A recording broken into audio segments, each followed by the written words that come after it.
কলকাতাবাসী তথা সমস্ত বাঙালির মনে কিন্তু মাটনের একটা আলাদাই জায়গা আছে। তো আজকে আমি সেই রেসিপিটাই করছি। তো মাটনটা বানানোর জন্য আমি এখানে পেঁয়াজ রসুন সব কিছু কেটে নিয়েছি, ওখানে একটা মশলা বানিয়ে নিয়েছি, তোমরা আগেই দেখলে। আর এখানে প্রেশারে কিন্তু ম্যারিনেট করা মাটনগুলোকে সিদ্ধ করতে দিয়ে দিয়েছি, সামান্য একটু জল দিয়ে। এদিকে আলুগুলোকে ভালো করে ভেজে নিয়েছি। আর ওদিকে যে মশলাটা বানিয়েছিলাম প্রথমেই বলেছিলাম না, ওই মশলাটা কিন্তু টমেটো, আদা, কাঁচা লঙ্কা, ধনেপাতা আর কিছু জিরে গুঁড়ো, ধনে গুঁড়ো এরকম ধরনের মশলা দিয়ে।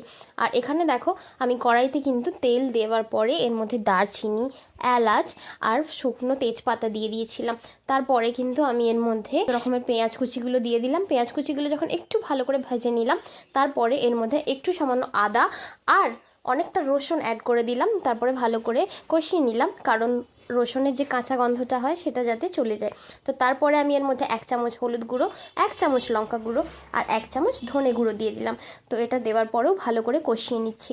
আর এই রান্নাটায় কিন্তু আমি খুব কম জল ইউজ করেছি প্রথম দিকটায়, দেখতেই পাবে তোমরা, যার জন্য টেস্টটা কিন্তু দারুণ হয়েছিল। আমি ভালো করে কষানোর পরে এর মধ্যে মাংসের পিসগুলোকে অ্যাড করে দিলাম। তো মাটনগুলোকে দেখতেই পাচ্ছ মানে কতটা সুন্দরভাবে সিদ্ধ হয়েছে। তো তারপরে আমি এটাকে ভালো করে কষিয়ে নেব।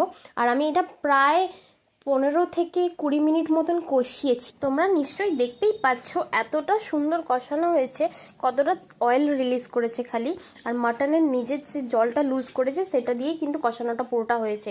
তো তারপরে কিন্তু আমি ভেজে রাখা আলুগুলোকে অ্যাড করে দিলাম।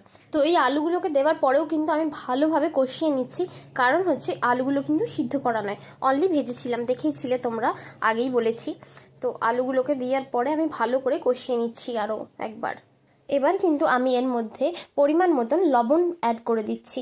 আর লবণটা অ্যাড করার পরে কিন্তু আমি ওই পিওরিটাও দিয়ে দিচ্ছি, যেটা আদা, কাঁচা লঙ্কা, ধনেপাতা আর টমেটো দিয়ে তৈরি করা। এর মধ্যে সামান্য একটু লবণও আছে আর জিরে গুঁড়োও দিয়েছিলাম পেস্টটার মধ্যে। তো এগুলো দেওয়ার পরে ভালো করে মিশিয়ে নিচ্ছি, আর নিয়ে একটা আমি ফুটিয়ে নিচ্ছি।